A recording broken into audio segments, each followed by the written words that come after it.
Tollywood singer Mangli మరో వివాదంలో చిక్కుకుంది. బాయిలోనే బల్లి పలికే పాటతో ఇప్పుడు ట్రెండ్ అవుతున్న ఈమె ఈ పాట విజువల్స్ కారణంగా తెలంగాణ వాదులకు టార్గెట్ అయింది. వారికి కోపం తెప్పించింది.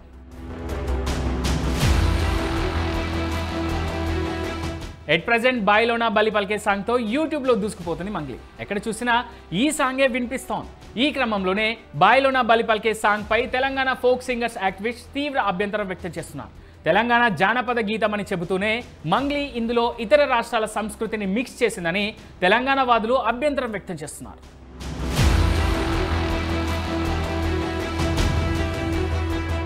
తెలంగాణ పాటను గుజరాత్, రాజస్థాన్ సంస్కృతిలో చిత్రీకరించాల్సిన అవసరం ఏముందని వారు ఆమెను ప్రశ్నిస్తున్నారు. వెంటనే ఈ పాట డిలీట్ చేయాలని, ఒకవేళ అలా చేయకపోతే దీనిపై తీవ్ర చర్యలు తీసుకుంటామని పోలీసులకు ఫిర్యాదు చేస్తామని కూడా తెలంగాణ ఫోక్ సింగర్స్ యాక్టివిస్ట్ హెచ్చరిస్తున్నారు. మరి దీనిపై మంగ్లీ ఎలా స్పందిస్తుందో చూడాలి.